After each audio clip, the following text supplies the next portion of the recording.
Okay, as I've mentioned, I have completed 40 reps of burpee today, which means that I deserve a pat on my shoulder, right? But I don't think that I have truly, recovered from that particular strenuous activity. And I feel like my brain is slightly scattered. I'm not quite sure if it's written all over my face, but I assume that I'm going to have a really hard time connecting the dots today. So if there are moments when you feel like I'm like staring into the abyss and essentially just phasing out, feel free to remind me to, stay on course because, I do tend to go off on a tangent when I can't really keep tabs on what I'm saying. Okay. Anyway, all right. So we have a few activities today. I'm gonna lay out, the crime scene, so you know what you're gonna get. We're gonna do a challenge activity. Only one person is gonna do it, and then we're gonna move on to do speaking part three. I do have a few points to get to in speaking part three training today. But first, let me add another file here. Cao Quốc Trung, Nhung, Thắng, Trịnh Quân. Well then, let me copy and paste.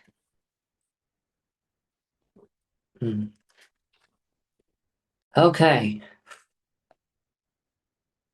So let me share with you the screen. If you know me long enough, you can probably guess what we're going to do now.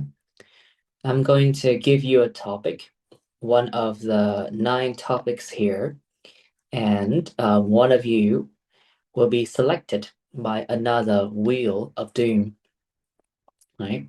As you can see, you guys have the same odd, of being selected. So because, all of your names are on the ballot, we're going to see who's going to be the victim of today's session, right? We're going to see who has to take one for the entire team.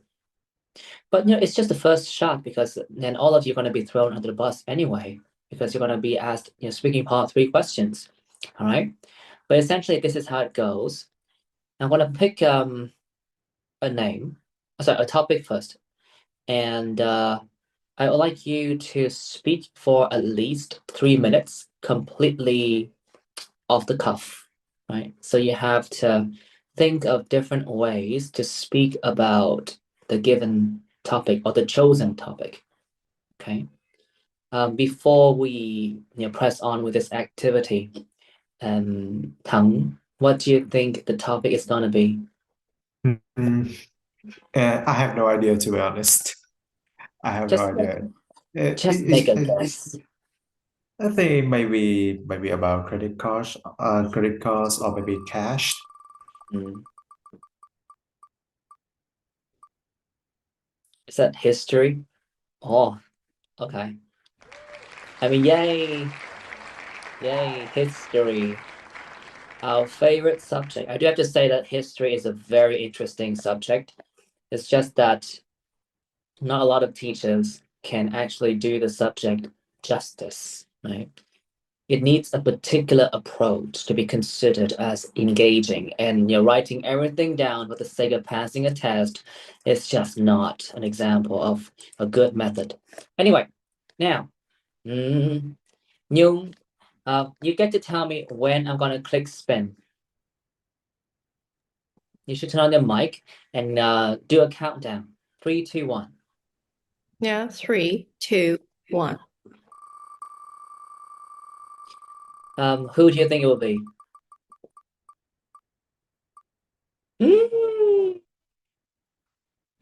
Oh, okay, good. Okay. Now, Thắng, Okay, you I'm can here. speak about history for at least 3 minutes, and don't worry if I stop you. This is really just an activity to offer a sort of sacrifices to the gods and deities. Good luck then. Don't embarrass yourself. Well, talking about history, what I'm really concerned right now is the teaching of history in public schools. As because I'm right now a teacher at a public schools, I can what I can see is that students, especially those in the upper secondary and lower secondary schools, are quite bored, and they often feel dead bored when they have to take part in history lessons. What I believe the course what I believe is the course for this course of this model is that the teaching methodology in these lessons are not quite appropriate. Admittedly, I understand that these teachers are really worried about their student results, so they need to find a way to deliver as much information as possible in a lesson, which is quite limited actually, because an average lesson in a public school often lasts for about 45 minutes only. And therefore, students are not exposed to many engaging activities at all. And what they often tend to do is just write down notes from their teachers' lectures, and even there are some teachers who do not teach at all. They just tell the students to note down, read the textbook and note down. So in order to make the lessons more interesting, I believe that I believe that teachers in these public schools need to be trained again about history teaching methods. What I suggest is that they should be taught more about delivering lessons via more engaging activities, such as watching videos, watching documentaries, or like some visiting activities. Yeah, that's what I want to talk about history education. Thank you. What do you mean by thank you? You still have 10 more seconds to go. Come up with something, please. I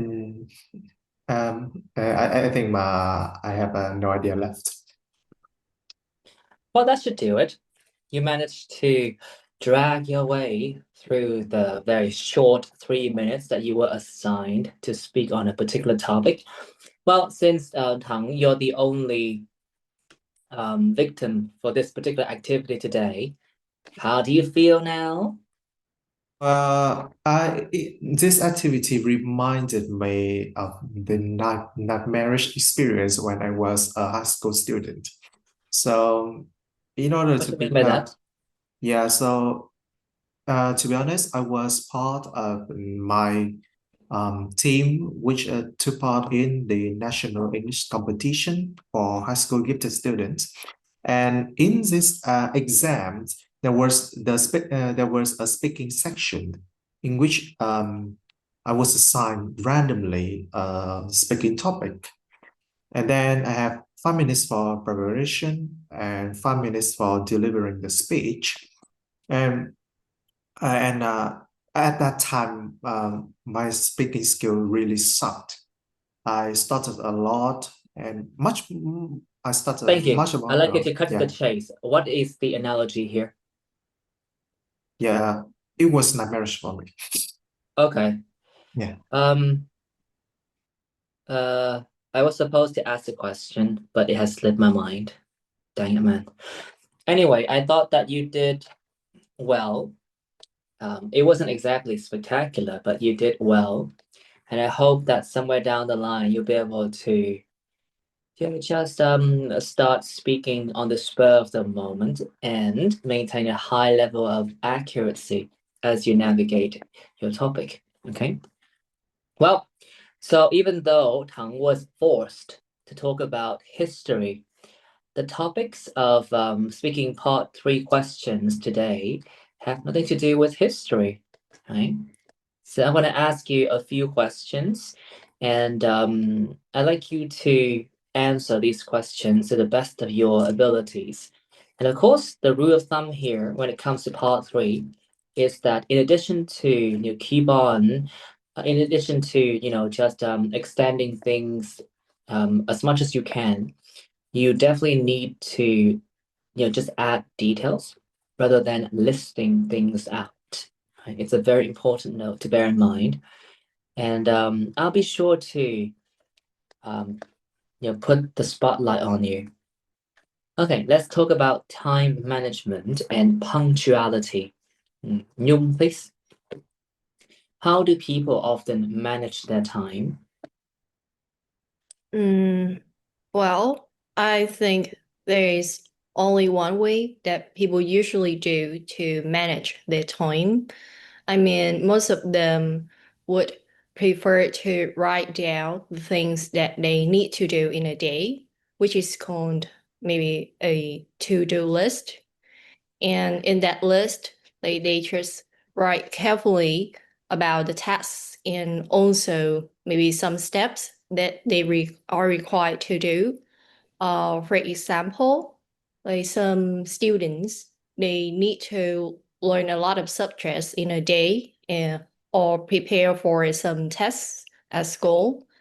So they just write it down and also maybe can like attach some materials in that note. So that is the most common way that I can think. Thank you. Do you think that to manage time effectively, people always need to make to-do lists? Not really. Maybe it depends on their own abilities. Like there are some people who truly need that note. Meanwhile, others can just freestyle. I mean, they can like keep in mind about all the things that they need to do in a day so that they don't need to write down anything. Do you think that people these days are becoming more reliant on technology when it comes to the management of their time? Well, definitely yes. And I think it is a positive trend actually. Like with like various applications, like people can take note very easily and also can design the note with their own styles. For example, there are some stickers or some like notifications, which are all very convenient for their time management. Is there any downside to our usage of technology for this particular task? Mm, well, as far as I am concerned, maybe there is no downside in terms of that. Like there is only one possibility that they cannot really carry their technological devices like anywhere. So yeah, maybe in that case, a notebook would be more convenient. Thank you. Let's move on then. Chung, please. Let's continue talking about time management. How can people improve their time management skills? Well, I think that there are a variety of ways that people can improve their time management skill.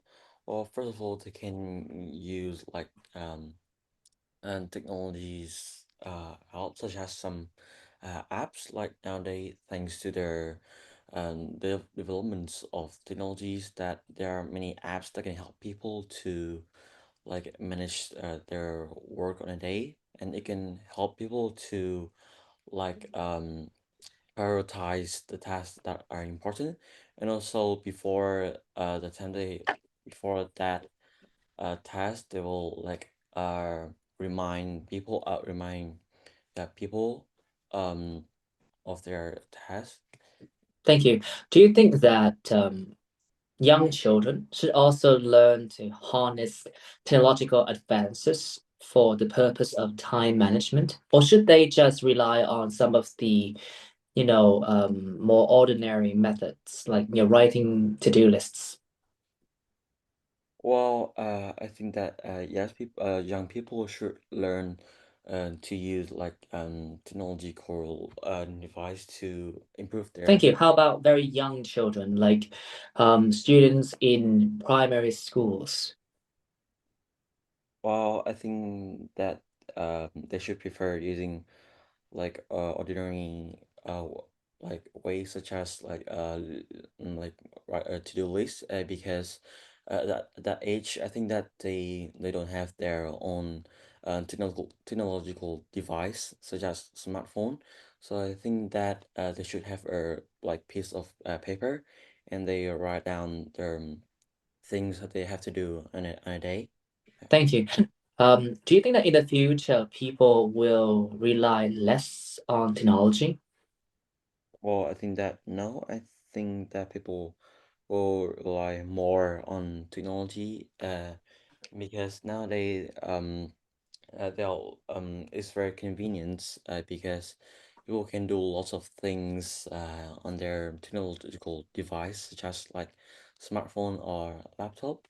So I think that people should learn how to like keep tabs on this Thank trend. you. So, in your opinion, what might happen if punctual people got together with those who are not that punctual? Well, I think that the punctual people will be very annoyed because they will Mhm. have to wait for a long time, and I think that they will feel being disrespected. And Thank you. Let's move on. We're going to move on to a different topic. So last week we did two speaking part 2 topics. So today our speaking part 3 topics will be related to the topics that we did last week. So we're going to move on and talk about money and purchases. Tang, please. Which is more popular in your country, credit card or cash? Well, in the current situation, I believe that cash still remains the more popular option among people. I acknowledge that credit cards or even QR codes are on the rise of popularity, but since there are still many underprivileged people there are still many people who do not get access to modern technologies like state-of-the-art smartphones or anything like that. They still make purchases using cash more than other methods. Yeah. Okay, is there any place where making transactions with credit cards is actually more popular than using cash? Well, I think it is where I think the location where um, credit cards usage is more popular. Cash is in supermarkets or in some fitness clubs where I believe there are more uh, privileged people who are more willing to make a um, more purchases. I mean, more expensive purchases. Mhm. Hmm. In the future, do you think that people will, return to the usage of cash more than credit card? Mm, I think the opposite will be the case. Since since cars it maybe even QR codes are on the rise right now, and living standard is also on the rise. People will find it much more convenient to use digital methods of transactions rather than the traditional ones. I mean, the traditional method of paying by cash will still be present among um, in our rural areas, but I think the just Hmm. Hold on. What's going on here? Nhung, are you seeing what I'm seeing? He just stopped speaking, right? Yes. Because my screen state that the internet connection is unstable. So can I answer again? No. Enough of that madness. Let's continue. Thank you, Tang. Okay. Gordon, please. Let's talk about the use of credit cards. What are some of the advantages of using credit cards?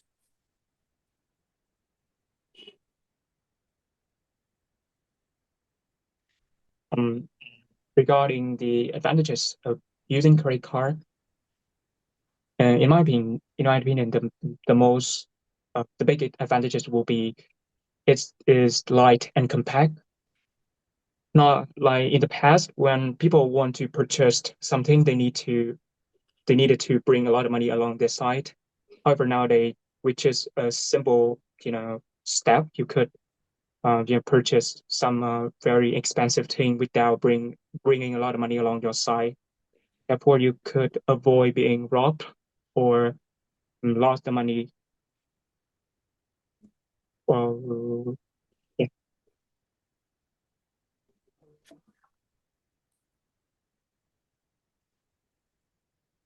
Anything else? Well, I think plus credit card is also a good way to manage your spending because when we you real cash to to purchase good, it's not really clear that how much money you want to spend at that time. However, when we use credit card or transfer via the bank account, there will be a notification pop up on your phone and notify you how much money you have spent. I think it's another advantage of using credit card. You could. So what are some of the disadvantages of using credit cards?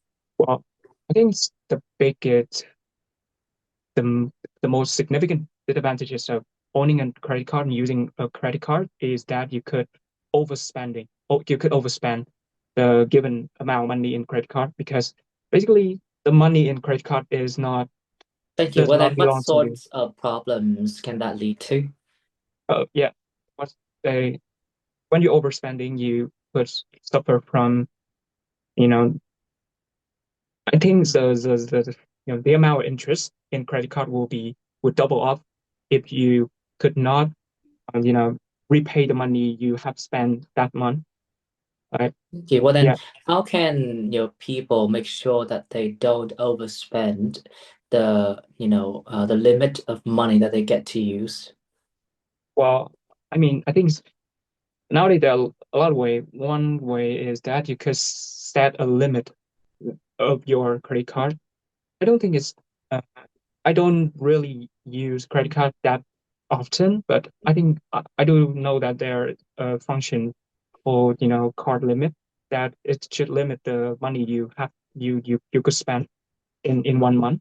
And in my opinion, this is one of the most suitable way for people to to limit their use of credit card and avoid overspending.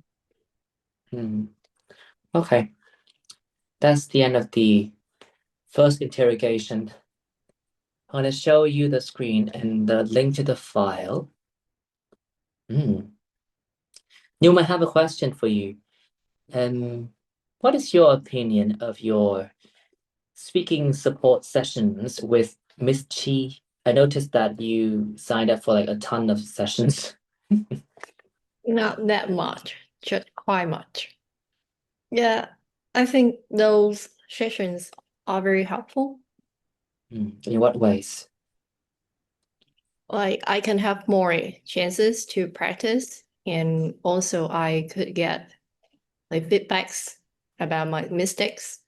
Like I couldn't really realize those mistakes when I practiced by myself. I have a question.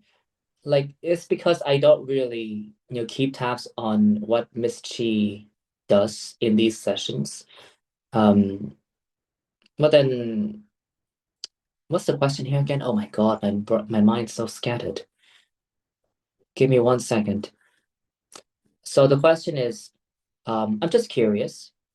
Is what I tell you sort of similar to what she says to you, when she gives you feedback? I'm not quite sure. I feel like I have two versions when I join her in your classes. Like, I don't know, but in her class, I tend to use more filler words.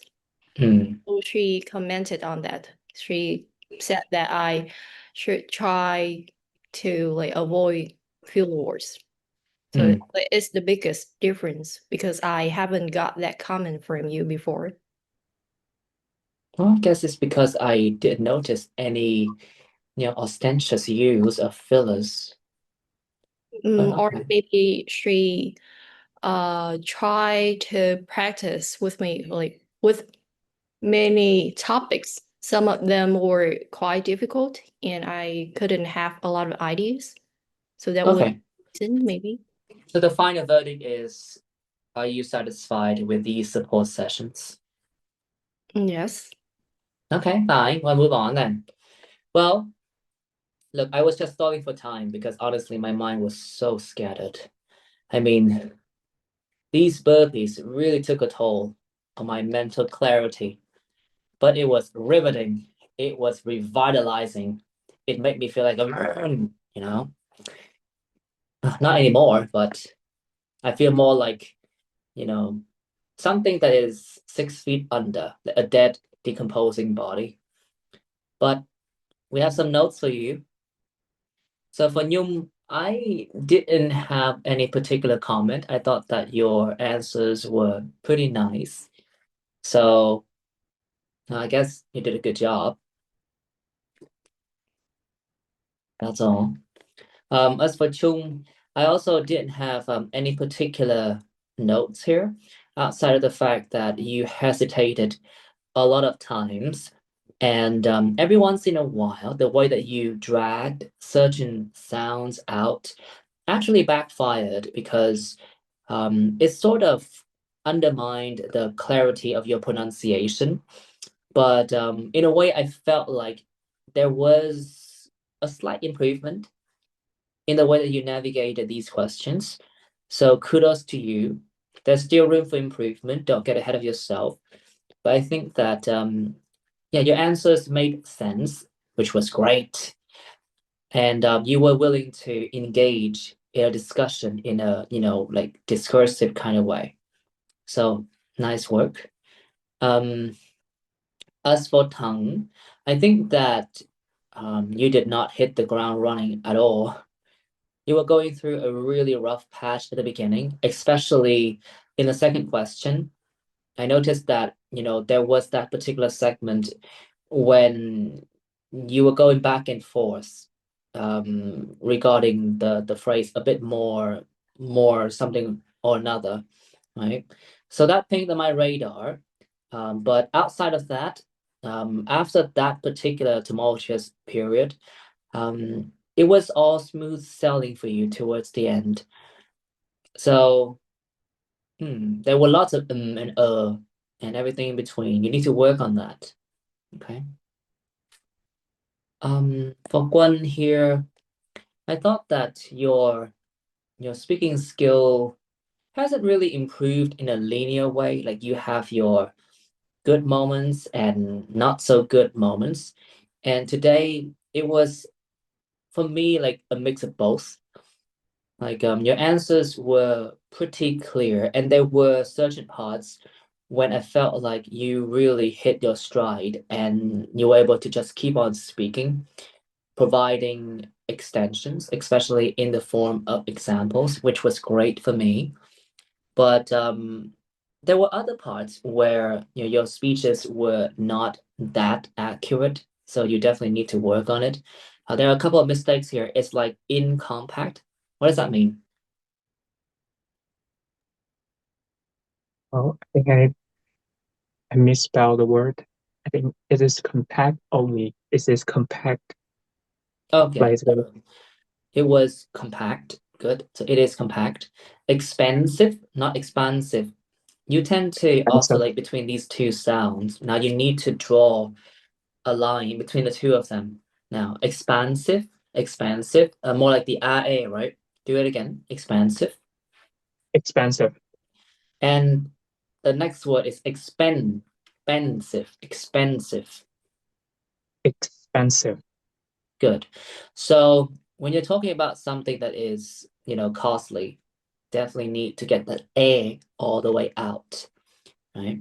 And then, somewhere towards the end of your turn, you lost control over your grammar. Like credit card is, grammatically speaking, when it comes to like countable objects, you need to use the plural form. Like credit cards also provide a good way, to manage your money.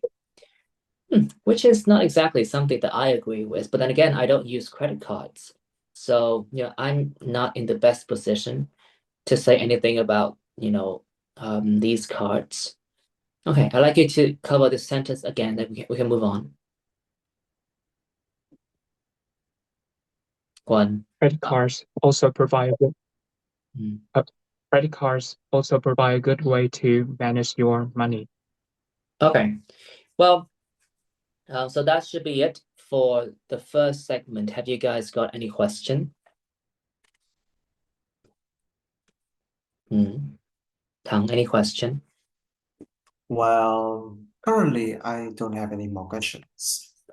Also, I do think that Thắng, you have this tendency to drag things out. Not all the time, but I feel like, every once in a while you need to make a conscious effort, a conscious choice to just cut to the chase. It doesn't happen that often, but when it does happen, it's kind of hard for me to interrupt. Okay.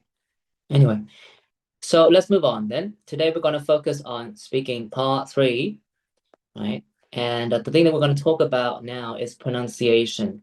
Well, I originally didn't want to focus on this particular criterion, but I think last week we did focus on fluency or one thing or another.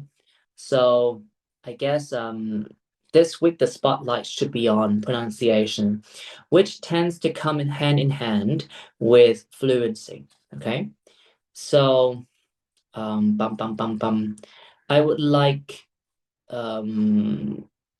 Chung to read band 6 and then Nhung to read band 8. So Chung, let's get the ball rolling. Uses a range of. Uses a can you scroll up? Uses a range of phonological features, but control is variable. Checking is generally appropriate, but rhythm may be affected by a lack of stretch timing and or rapid speech rate. Some effective use of intonation and stress, but this is not sustained. Individual words or phonemes may be Phonemes. mispronounced, but this causes only occasional lack of clarity. Can generally be understood throughout without much effort. Okay. Band 8 then, Nhung. Uses a wide range of phonological features to convey precise and or subtle meaning, can sustain appropriate rhythm, flexible use of stress and intonation across long utterances despite occasional lapses, can be easily understood throughout. Accent has minimal effect on intelligibility. Okay, cool. Wow, the last word. Wow, that is quite an obstacle to overcome. All right. So when it comes to pronunciation features, I think that at this point, all of you have got an idea of what these are. So the first aspect of pronunciation, just as with virtually all other criteria, concerns the range of features. So you should be able to pronounce a lot of words correctly. certain syllables should be stressed, and you should be able to pronounce ending sounds clearly, so on and so forth. So these are phonological features, right? And then we consider the aspect of chunking, which is the ability to speak in chunk of words or group of words that naturally go together. But as you can see, for band 6, the problem with band 6 is that the candidates on this particular band score can display a very wide range of features, but they're unable to maintain all of their features in an accurate way over a long period of time, right? So nothing is sustained for band 6. It's like hit or miss for band 6. For band 7, well, there isn't a particular line of description here, but I guess that the hallmark of band 7 candidates is that they have a systematic error.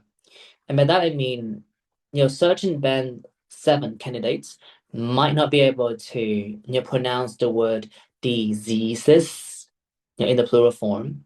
They will always say disease, right? Like coaches, coach, so on and so forth, right? So essentially, for band 7, there is a systematic error that persists throughout the entire test. For band 8, however, still a wide range of phonological features, but for band 8, everything can be sustained. Although every once in a while, the way that they pronounce certain words may not be as clear as possible, to the point that the examiner actually takes notice of that, right? There's nothing wrong with going through certain chunks of words, especially grammar words, a bit faster, but you must do that in a way that should still make sense to the examiner.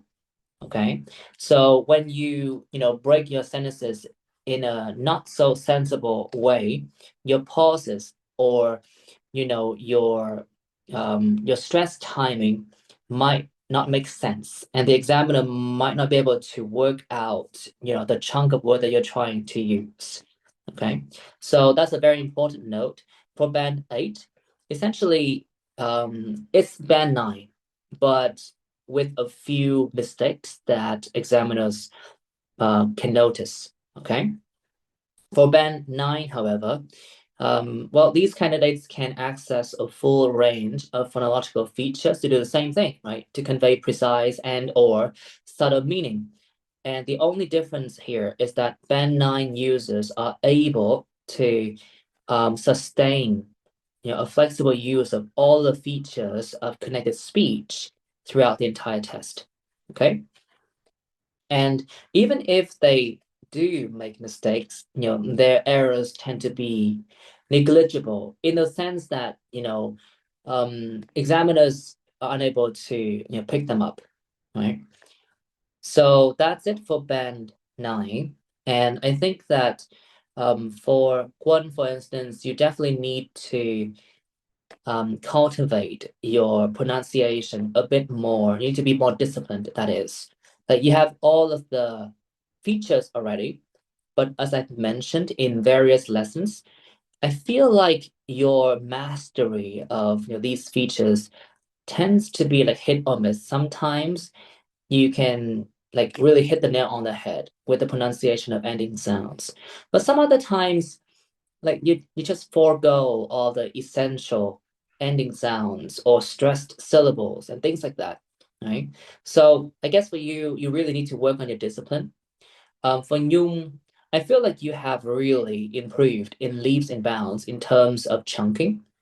Based on today's performance, that is, I'm not quite sure if you're going to be able to do the same thing when you're doing a different topic under exam conditions, right?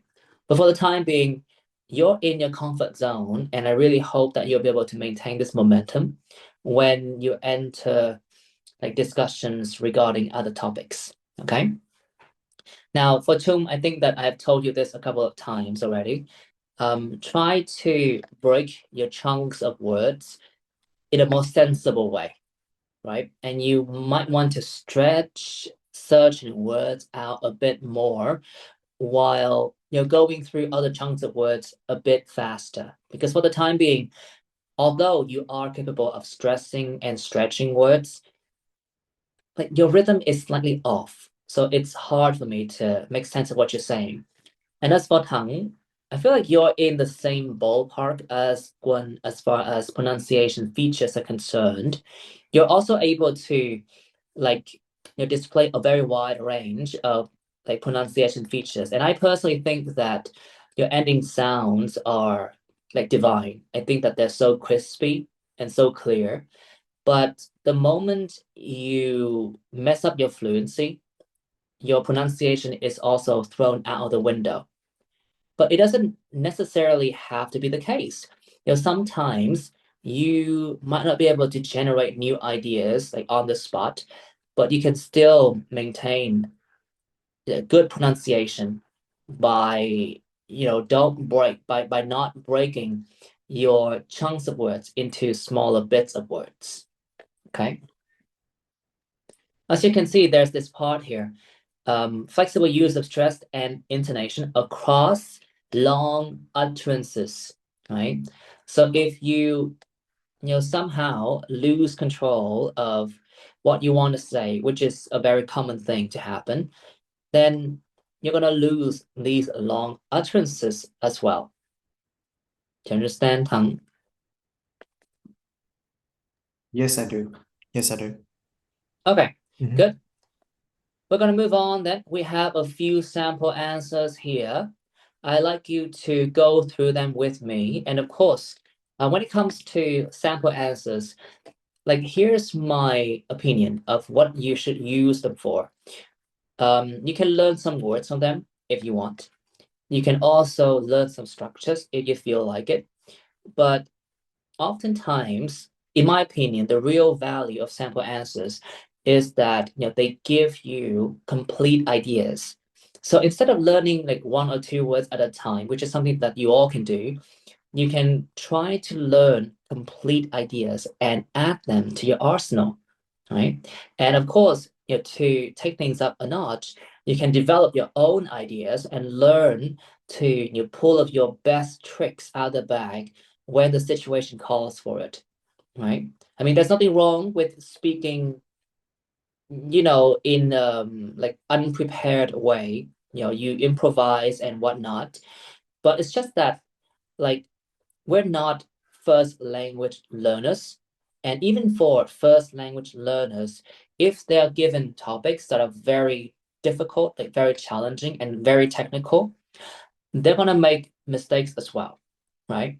So what they do in response to uncommon topics is that they resort to all of the ideas that they have already accumulated over the years, and they're willing to talk about these ideas instead of going into the unknown and test their luck.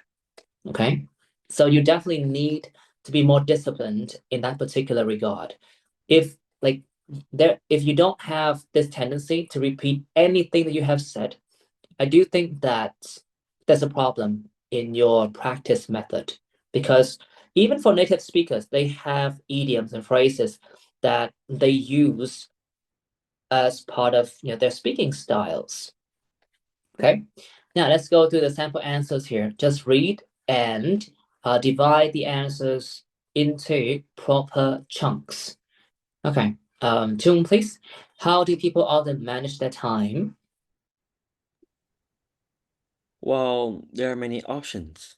A lot of people do it using printed timetables, and it is mostly seen among children and their parents, who would want to keep the kids from devices as much as possible.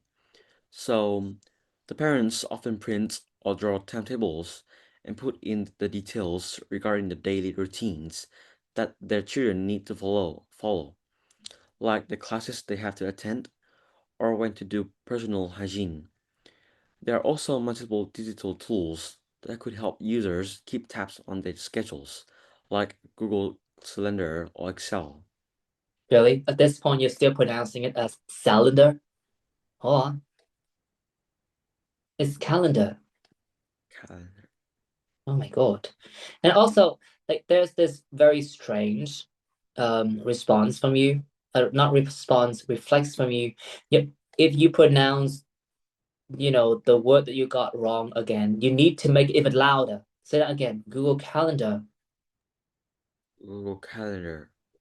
Yeah, you ought to fix it. You tend to pronounce words on your own very loudly, but when it comes to the words that you need to fix, you tend to keep them cute and quiet. You need to, increase your volume to make sure that the sound is embedded in your brain. And somewhere down the line, it can become your second nature. Okay, I think that Toon did a good job for the most part, but there's this bit here.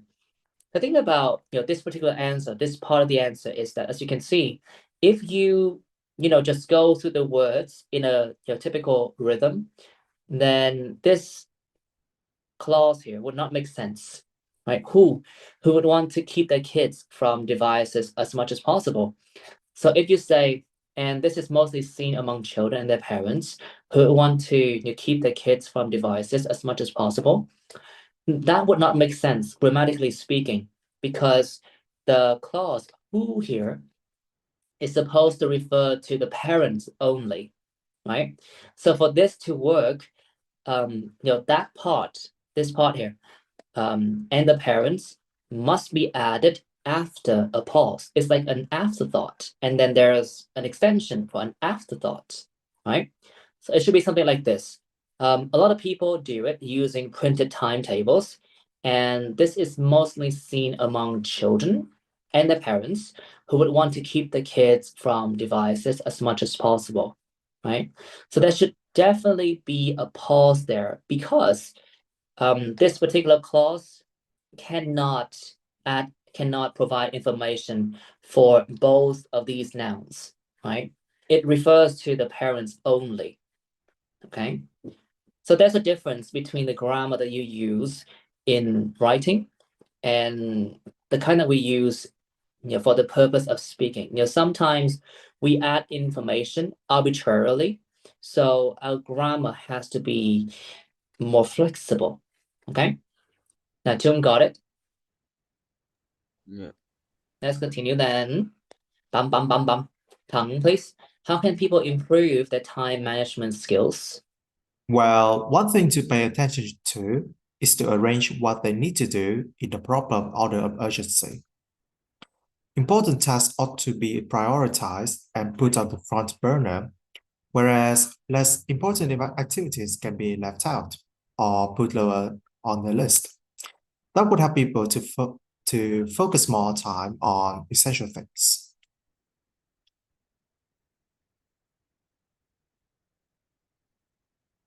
Oh, sorry. Continue. We have two parts. Sorry. Another thing to bear in mind is reducing the use of social media. It's very easy for people to be stuck on apps like Facebook, Instagram, and TikTok. In fact, TikTok is extremely addictive. I'm not quite sure why it is so, but its algorithm is diabolically effective. Yeah. Okay. Well, I thought that your chunking was fine, but I don't think that this is your natural speed. Would you agree? Or do you have an opinion? Or do you have a different opinion? You are 100% correct. Because when I read the text, I can identify the chunks much better when I have to do everything off the cuff. Yeah. Okay. Well, that's a very common struggle, I think. It happens to the best of us. And of course, when you have a script, you're going to be able to, see how the ideas are going to get developed. So you can sort of like map out your chunks beforehand. That should make sense. But it's a very important habit to have, I think. Right? You need to think of the idea that you want to talk about before you get all the words out, right? And I think that one of the tricks here is that you learn, complete ideas, and when you repeat them frequently, somewhere down the line, you're going to be able to like think about them in just one word. Like you need only one word to set off a chain reaction that allows you to connect all the words together, right? I mean, I'm trying to put to words things that can only be understood through practice. Anyway, for this particular sentence here, this particular clause, sorry, important tasks ought to be prioritized and put on the front burner.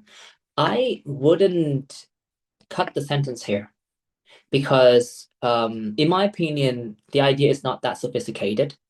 Prioritized and put on the front burner, in my opinion, like these two words are one and the same.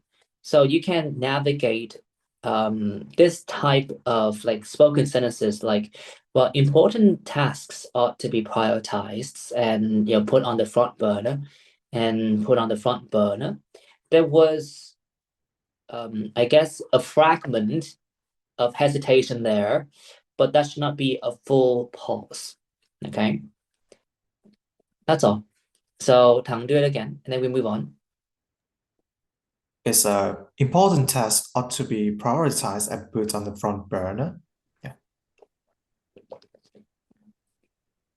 That was a bit too fast, but okay. Mhm. Let's continue. So the thing about this particular answer is that at the end of it, there's this very trendy word, diabolically or diabolical.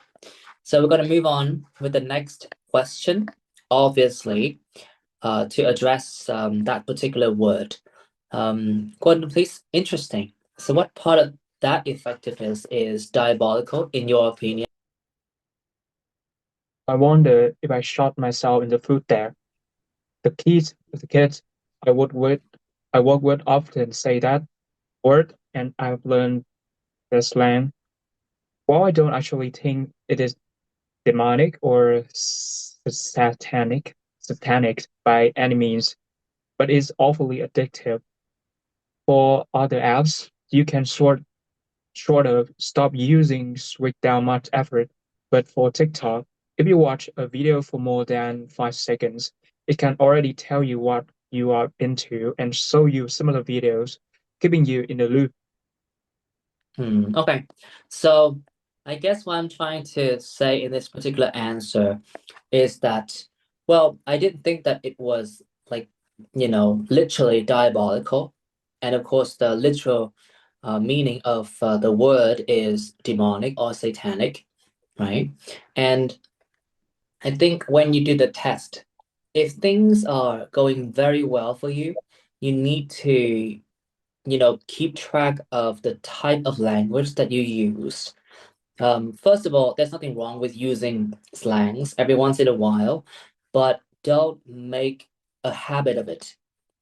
And I don't think that the students in this class have that much exposure to Gen Z language or the kind of language that native speakers use on social media. But not from my observation of what you have said thus far. But there are lots of words that should not be used in the speaking test, mostly because of the fact that its style is slightly inappropriate. For instance, I might ridicule for my students for bombing a test, right? And they might jump on that bandwagon by saying that we didn't bomb the test, we nuked the test, right? So like in a normal conversation, that type of language is perfectly understandable and it's mostly humorous, right? But in the test, you should not overuse words like that. You need to stick to the type of language that is more mainstream in a way and less theatrical or exaggerated. Okay, so words like diabolical, I guess, makes sense in this particular context. It's just that in real life, not in real life, but I guess for the IELTS test, you have to be careful with it because sometimes examiners might consider this Gen Z language a bit much for the context of a test. Okay, so just be careful. I mean, yeah, I've lost a couple of nines because of the fact that I think that my Gen Z vocabulary bank, can help me navigate the test. So be careful with that. Okay. And also wow, you clearly were going through a patch at the beginning. So do it again. Just the first two sentences. That's interesting. What part of that effectiveness is, diabolical in your opinion? If I start myself in the food there, the kids who would often say that word. I've learned their slang, and I have One more learned their time. slang. One more time. I wonder if I shot myself in the foot there. The kids I work with often say that word, and I've learned their slang. I've learned the slang.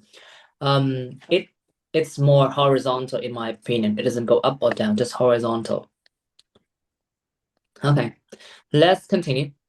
Nyung, please. What would happen if punctual people got together with those not that punctual? Well, it's an interesting question.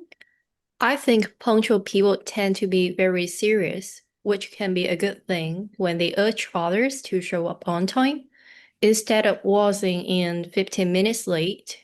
But they can also go overboard and blow things out of proportion when you show up a tad late. So I think if they met up with individuals who are not super punctual, they would complain a lot and criticize the latter, while those who are late may not care that much. Personally, I just don't think that this is your natural speaking speed, but my impression of what you did at the beginning of the class is telling me otherwise. What's your verdict on this? What did you mean? As in, do you think that the way that you read this answer was also, the normal way of speaking for you? Not really.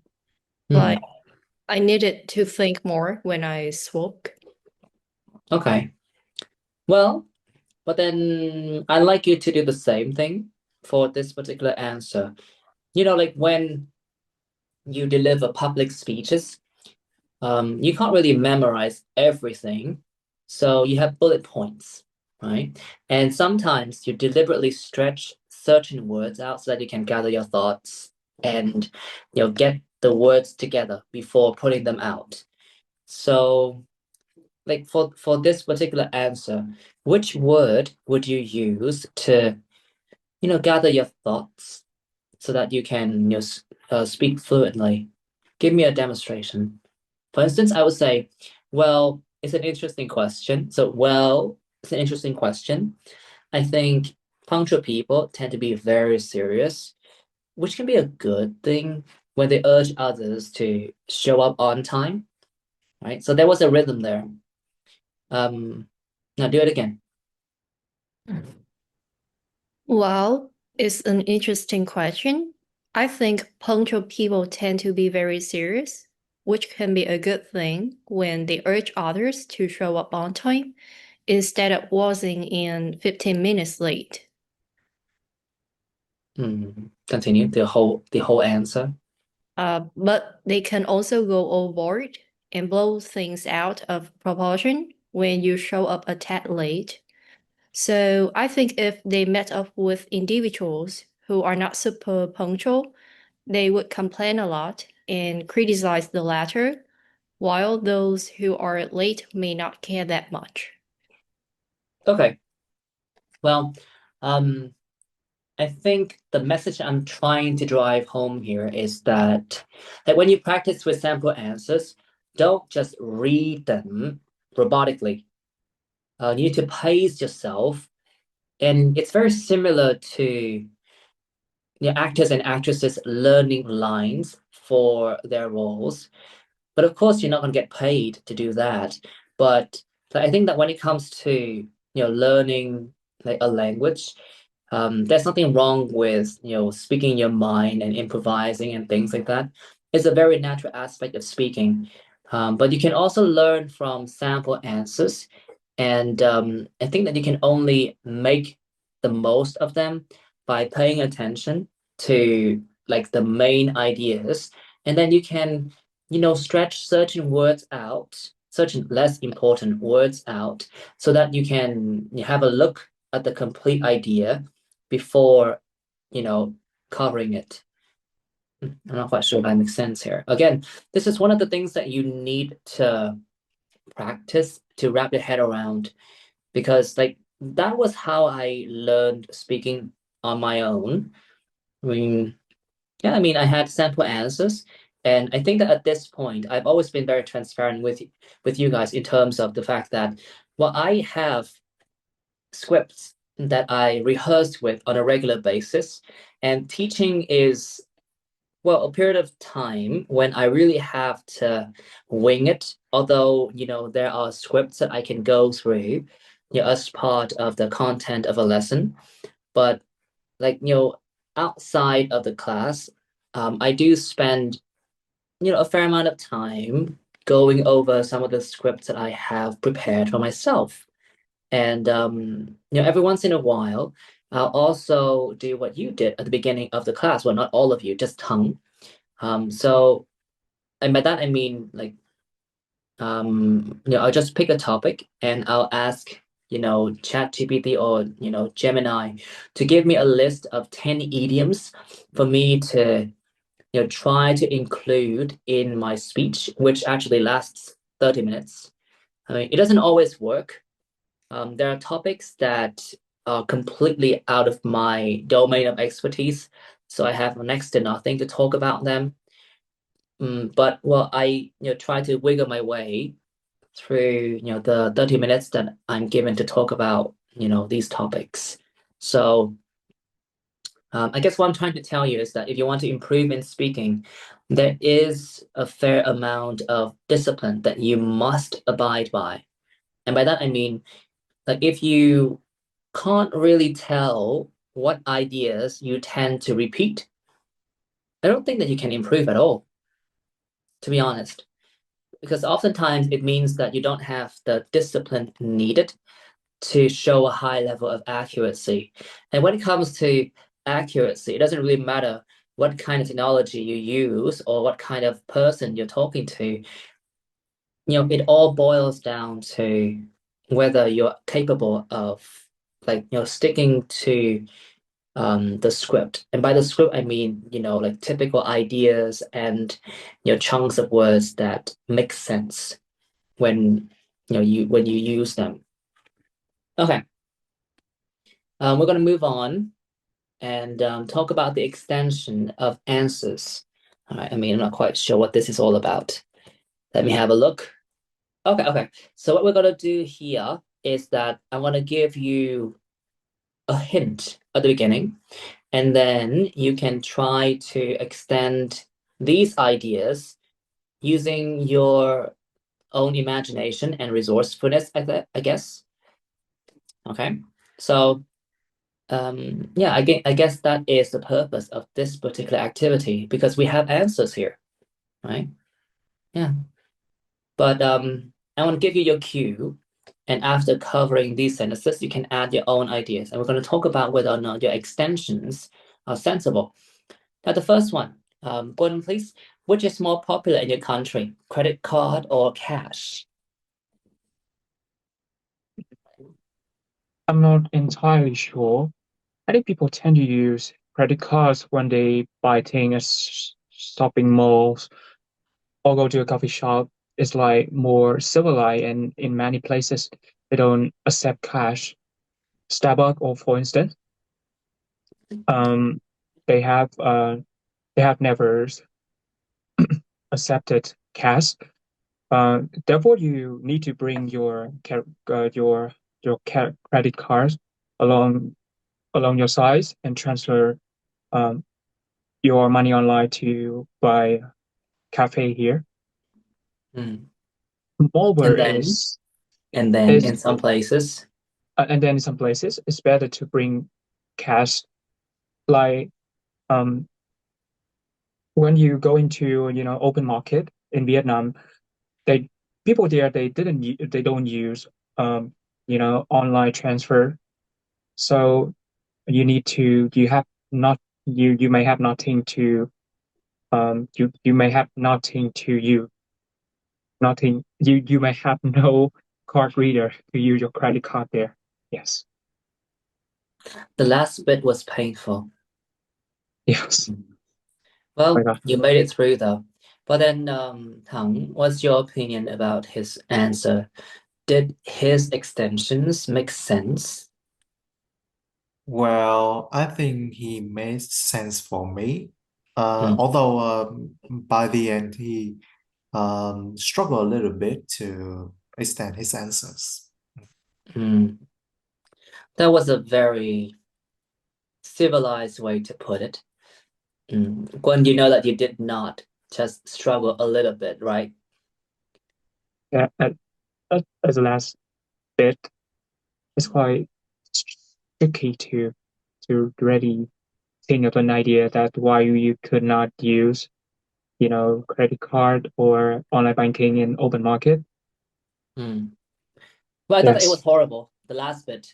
But then again, I've turned over a new leaf, and although I did think that it was horrible, I would say something positive about that situation, which is the fact that you were able to pull through, right? Positive quality now. But then again, when you need to do something about that. And I'd like you to read the original answer, if you can see the words.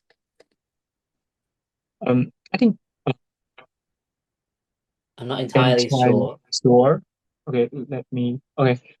It's a little bit hard to see the word. I think people tend to use credit cards when they buy things at shopping malls or go to coffee shop. It's like more civilized, and in many places they don't accept cash, like Starbucks, for instance, has gone completely cashless. So you have to bring your credit cards and transfer money online to buy drink there. It's also not advised to bring a lot of cash when you use public transport. There might be thieves, and you be putting a target on your back for carrying cash. And then in some places, it's better to bring cash, like when going to traditional market. They also have online banking, but certainly nothing to swipe credit card with cards with. Nhung, this is completely off the cuff. Did you notice anything about the way that he pronounced certain types of ending sounds? Yes, like the final sound of S. Yes, right. Yes. It was hit or miss, right? Like he was able to say credit cards with the S, cashless with the S, but for instance, right? For instance, For civilized, you said civilized, not civilized with a T at the end. But then you were able to say they don't accept cash. So the T was there. So you definitely need to be more disciplined, Quan. And that's the thing about you. It's not that you're unable to speak English. You just don't possess the discipline to take your performance to the next level.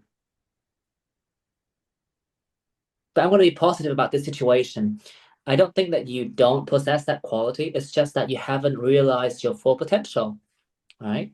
So put in the work, and perhaps somewhere down the line you get a 9.0 in speaking, and I'll put you on my website so that I can run the advertisement out of it.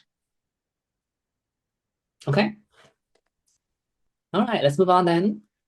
Chung, please, what are the advantages of using credit cards?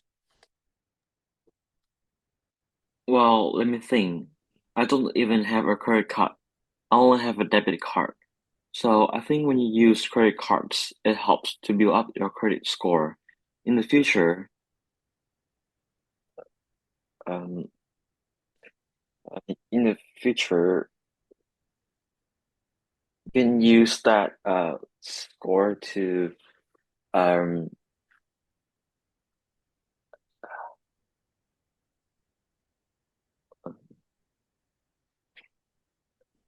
Even if you don't know what to say, you have to make a guess, and then you say something or another so that you can move on with the message?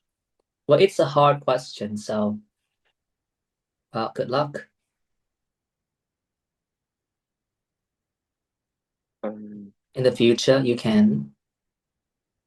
in the future, you can use the score that you use that score to use other service from the bank. And I've also heard that I've also heard that should you lose your credit cards, the bank will take immediate action to freeze the accounts, since it's their money. But if you lose your debit card, they tend to be more sluggish, since it's your money that's lost, not there. Not theirs. You missed the S at the end. Let's do it Not again. the, Since it's your money that's lost, not theirs. since it's your money that's lost, not theirs. Okay. Well, you took a pretty fast exit. Right? You dragged yourself through the mud with one more sentence, and then you bowed out almost immediately. Okay. That was a hard question anyway. But yeah, when I was given that question, I had no idea what a credit card was, even though I at that point had heard of this type of card more than a few thousand times. But at that point, I didn't possess a credit card myself, so I knew next to nothing about the benefits of owning and using one. Also, I think that Chung, your intonation has improved a little bit. You were able to go up and down. Sorry, down and up, right? Credit cards. You go up, the bank would take immediate action, down and up, instead of just being a one-trick pony and going either up or down and nothing in between. So that's a plus point. I wonder if you can maintain it. Okay. I want one more person to test their luck with this question. Yoon, please. What are the advantages of using credit cards? Well, let me think. I don't even have a credit card. I only have a debit card. So I think when you use credit cards, it helps to build up your credit score. In the future, you can use that kind of credit score to exchange some kinds of gifts in the bank, I suppose, or also like buy something online, like which is really convenient and also like money saving in the long run. I've also heard that you lose your credit cards, the bank will take immediate action to freeze the account since it's their money. But if you lose your debit card, they tend to be more sluggish since it's your money that's not lost. That's lost, not theirs. Wow, you fumbled the ball at the end of the answer. Well, okay, so I learned this information from this lady. Her name has just slipped my mind. It was at the tip of my tongue. I learned it from Vivian, um, your favorite something girl, your favorite finance girl, something or another. But apparently, her shorts on YouTube were gold.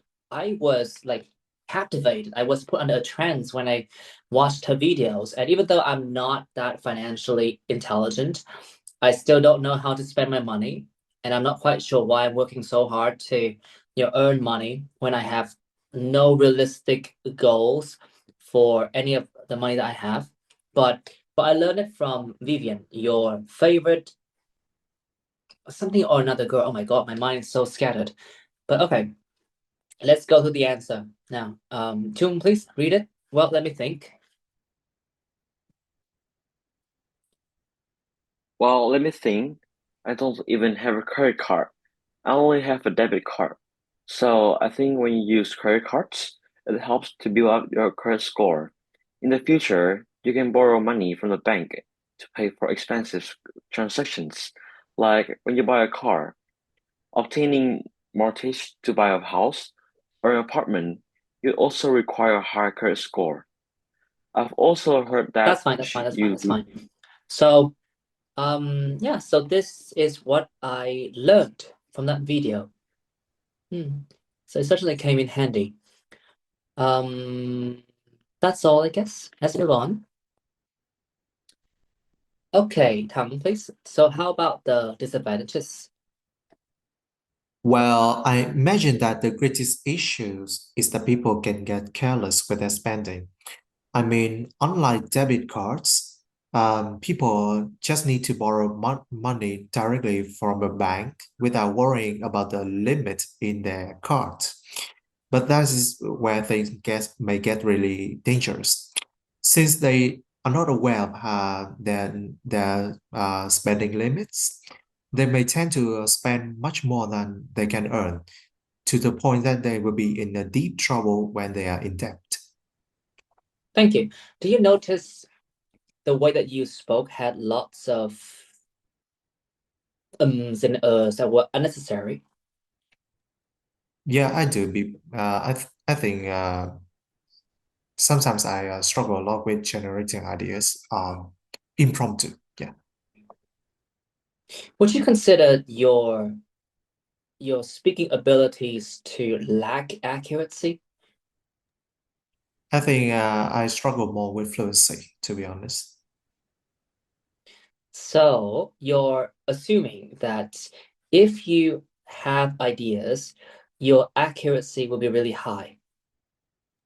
Maybe not as high as native speakers, but I think it will be a tad more higher, a tad higher, to be honest. Well, let's put that to the test. You have already answered this question once. I'd like you to do it again. And again, we'll see how long it takes for you to get to your peak of accuracy. Come on. How about the disadvantages? Well, I mentioned that the greatest issue is that people can get careless with their spending. I mean, unlike debit cards, people can borrow money directly from the banks without worrying about the limits in their card.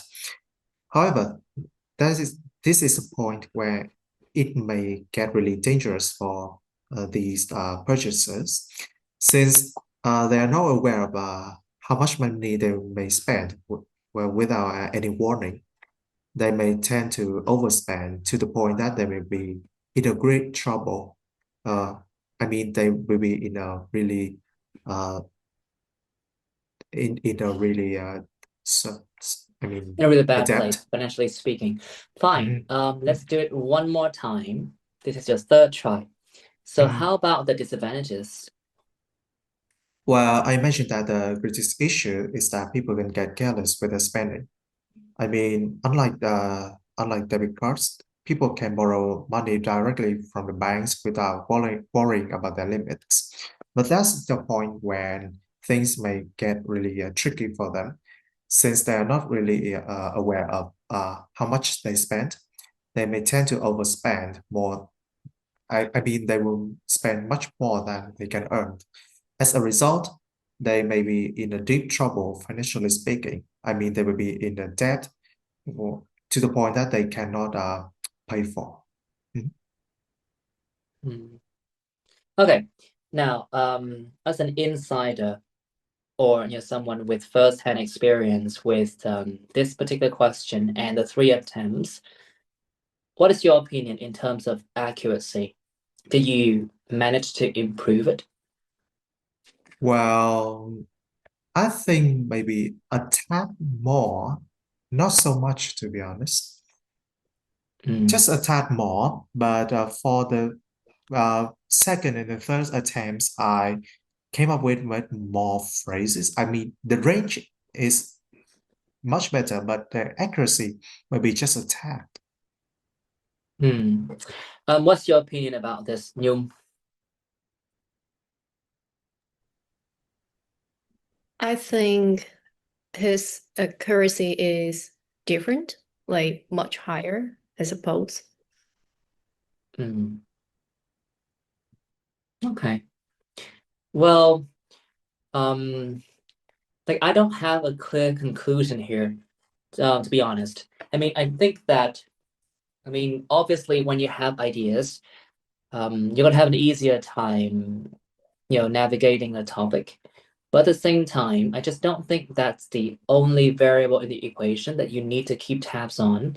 And it's a very common, take on accuracy. You think that just because you have ideas, things are gonna go, smoothly for you. I'm not sure if that's the case here, Tom. That's all I'm saying. I don't think that you're wrong. It's just that I feel like, when it comes to accuracy, I feel like you need to be more disciplined. But I agreed with what you said and what Jung said as well. Your accuracy certainly improved as you redid this particular question 2 times. So I guess thus far, what evidence is supporting your opinion and Jung's assessment as well. But my honest perception of your performance is that what you lack may not be fluency. Maybe it's discipline that you're lacking. But I can't quite prove it because you've only been around for like 2 lessons. Okay. Well, that's some food for thought, and I hope that, look, the only reason why I'm trying to point, this particular argument out is because, like, when I work with English teachers or those who have already had some experience with IELTS, they tend to have, certain preconceived ideas about their abilities. Like when I work with English teachers, not you, Tom, I'm talking about other teachers I've worked with in the past. They were always able to speak English, but they would never repeat ideas, right? So for them, it was always about chasing after new ideas and brainstorming more bizarre extensions, right? To like captivate their listeners. But my argument was always that they lacked accuracy, which can only be enhanced through repetition and discipline. So, like from my observation, that's a very common misconception. And there's a fine line between like losing accuracy because of your inability to generate ideas. What am I trying to say here again? My God, my mind's so scattered. What I'm trying to say is that there's a fine line between losing your accuracy of because of fluency and losing fluency because of your lack of discipline. And by your lack of discipline, I mean your willingness to tap into the ideas that you have already had. That's my argument, that's all. I'm not quite sure if it's, correct or justifiable. Okay, that's all. Any question? So you mean that for me the best way to improve my fluency is that I will like speak one idea maybe repeatedly until I master it, right? Yeah, that's a suggestion. Because honestly, when I listen to you, I don't really notice any phrases that are repeated. It's like you turn over a new leaf every single time. But as you can tell, when I speak to you, like, in, well, like regular conversations in this class, and also when I make comments on all of your performances, and, when I, deliver answers in my speaking tests, there are phrases and words that I use repetitively, right? It's not exactly, a nice word to say, like I use certain ideas repeatedly, but of course, I'm in control of these ideas. I know, which part should be removed and which part should be kept intact and things like that. Right? Yeah. Okay. Let's continue. I guess we can end things with Guan here. Guan, let's hope that we're all going to be able to end things on a high note. Do you think that people will buy things on the internet more often? I suppose that might happen. There are many shopping platforms like Shopee or Lazada, although I feel like Lazada has already disappeared. Anyway, these shopping sites allow people to buy goods from various countries, and you could read a review before you actually purchase that good. That I think is very convenient because it's like a way you retort games. When you go to a physical store, um, I think you often get into come up with a lot of idea, a lot of things to buy because there are a lot of good on the shelf, and that's why I think buying through online platform is so convenient because you got to see, as I mentioned, a lot of review about what are you going to buy, and you could really see what you're buying is actually using in your real life because you adopt a lot of information, a lot of idea from other buyers. That was a bit much, but okay. I'd like you to do it again. Do you know what you need to fix? Thing is just tell We'll see. a little bit much. We'll see. Do you think Well, that people will buy things on the internet more often? I suppose that might happen. There are many shopping platforms like Shopee and Lazada. Although I feel like Lazada has already disappeared. Anyway, their shopping site allow people to buy goods from various store, and you could read a review before actually purchase the goods. So I think it's very convenient. And uh, moreover, there are one advantage of buying good through platform over buying good through physical store is that whenever you to a physical or store, you like lost in you're lost in the atmosphere of the store itself. Thank you. And I'd like you to do it one more time. Do you know what you need to work on? I need to check this up more clearly. We'll see. Do you think that people will buy things on the internet more often? Okay. I suppose that might happen. There are many shopping platforms like Shopee and Lazada. Although I feel like Lazada has already disappeared. Anyway, these shopping sites allow people to buy goods from various sellers and read a lot of review before making their decision, which I think is very convenient. And moreover, when you go to a, a physical store, you could touch and feel the item. However, somehow you could get lost into the atmosphere of the store. Thank You you. may wonder. Okay. Now, Gwen, I'm gonna let you make some comments on your 3 attempts. What do you think about your answers in terms of fluency and pronunciation? And sorry, not fluency and pronunciation. I'm thinking about fluency and accuracy. Being as the last attempt, my accuracy is improved. However, the fluency is not that improved because I just could not pack things up. I need to tell a little bit more about physical store and how people are not willing to buy buy goods at physical store nowadays because they allow team to buy, and they also got pressure from the seller. Right, the seller want to convince that Thank the you. seller. So you Yes. think that your accuracy has improved, but your fluency not so much. Not so much. Okay. I need someone else's take on this. I asked Nhung already, so Tang, what do you think?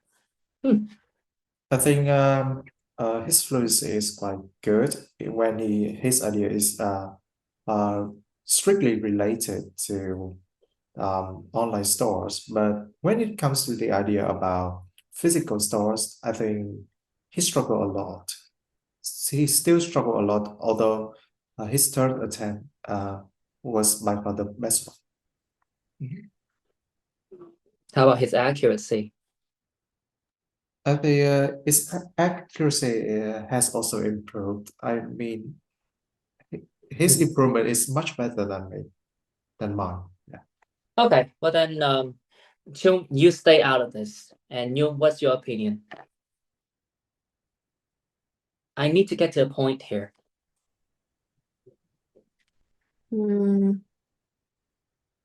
I think his answer or it was kind of the same. Hmm.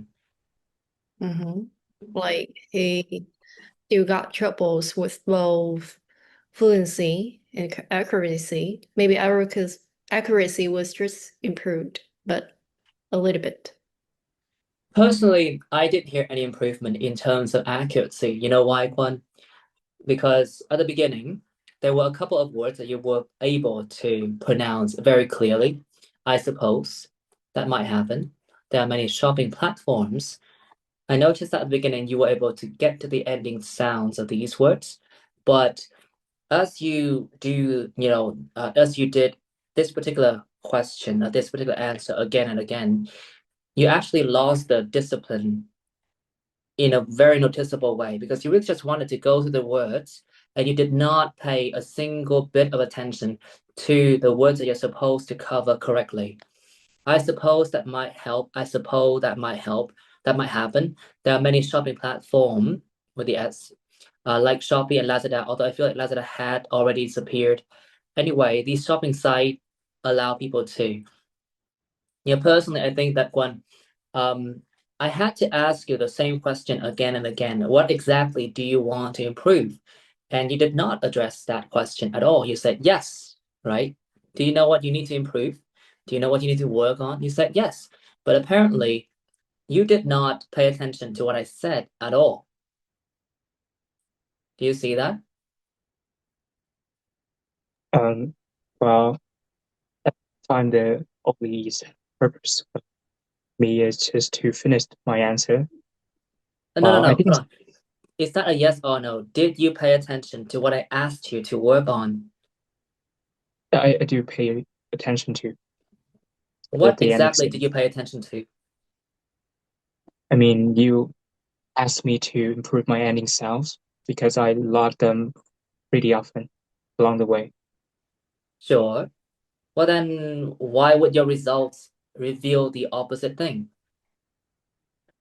Well, I think I struggle a bit when I have to do both of things, like adding the ending sound and thinking what I'm going to say next. I think the problem is I just didn't say it automatically.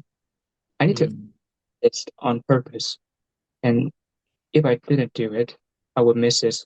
Like when my mind caught up with thinking about what I'm going to say next about physical store, like ending about adding the ending sound. I didn't do it automatically, as I mentioned. Okay. Look, this is really not me trying to, throw you under the bus. I'm just asking you questions to illustrate a point here. Like when you practice speaking, I've used this word more than a few times. You need to have discipline and you need to have a particular goal that you need to conquer. I did not stop you because of your fluency, because honestly, I didn't care about, your description afterwards. I only pay attention to your pronunciation. So perhaps you did notice that you need to work on your pronunciation. You needed to get all of the ending sounds out. But as you can tell, like the results are saying something else. What I felt, my impression of your answer was that you did not pay attention to accuracy at all. You were just dying to go through, the words again, right? And it was starting to get on your nerves, which is understandable in my opinion. It's just that what I'm trying to show you and everyone else here is that like when you practice speaking, sometimes you really have to repeat your answers, and you can't really, kill two birds with one stone right away. It's either pronunciation or simple ideas, right? So I have always asked you to focus on your ending sounds, not your fluency. I did not make any comments on your fluency. I did not stop you because of your fluency.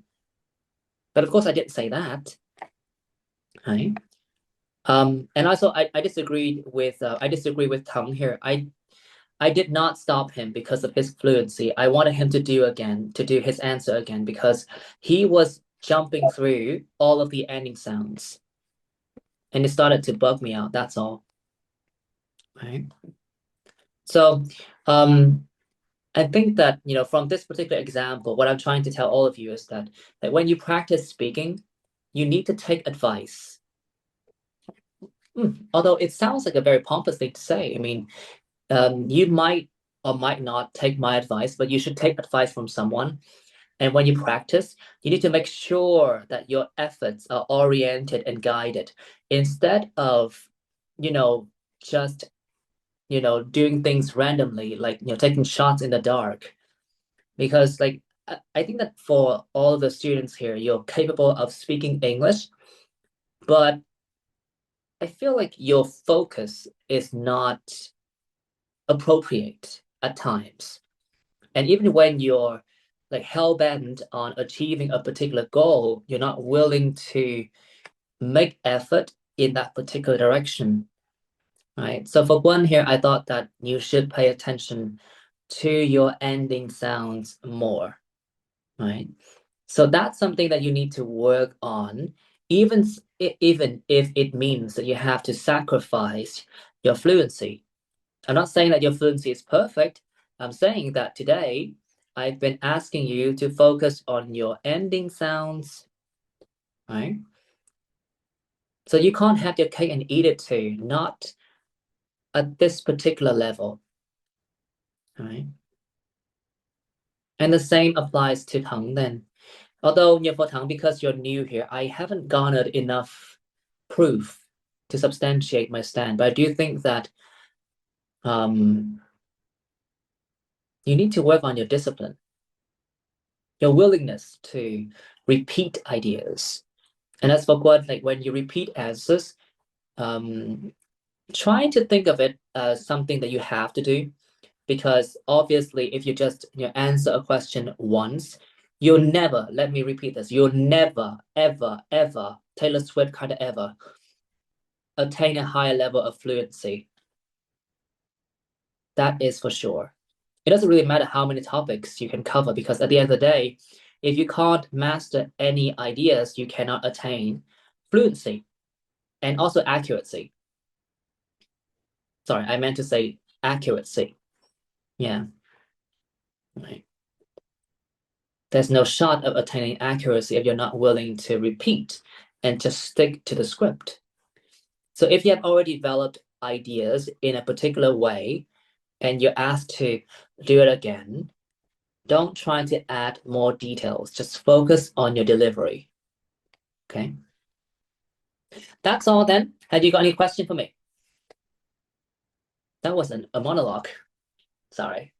I just want to ask a little bit about the repeating ideas. So I have an idea of first I will try to deliver an answer first, and then I may record it and hear again and write out a transcript, and then I just repeat the script again and again until I master it. Is that an appropriate way to practice?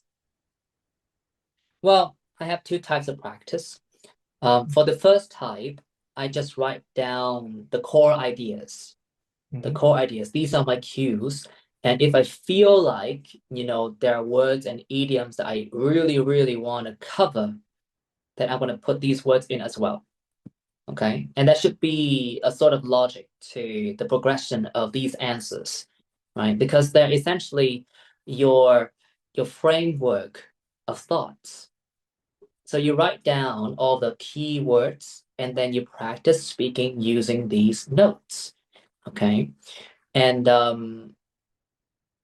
you might want to tweak things up every once in a while. Like you still go through the same cues, but you might choose to extend your ideas a bit more, perhaps on Tuesday.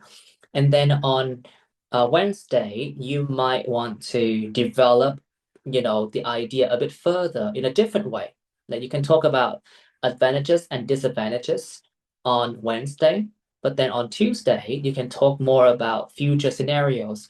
But the core idea has to stay the same, right? And then the second type of practice that I often do is speaking freely. Right.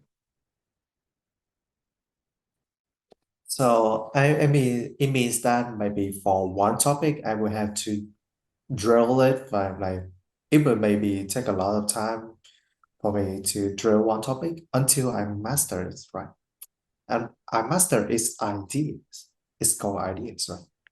I try like one or two core ideas or some core ideas on different topics. Well, I work with speaking part 3 questions from different topics. I have like 10 of them, and that's it. 10 speaking part 3 questions from different topics.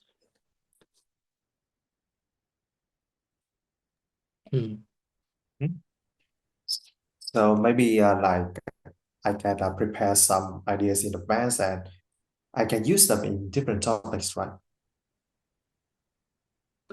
I mean, I honestly don't know where to start. I can only give you one piece of advice at a time. I've already said what I said. You get to do your own thing, and then you can come back and give me some updates with regard to your progress. Okay. Any other question? Cao Quốc Trung? No. That's predictable. Okay. I will see you soon. Bye-bye.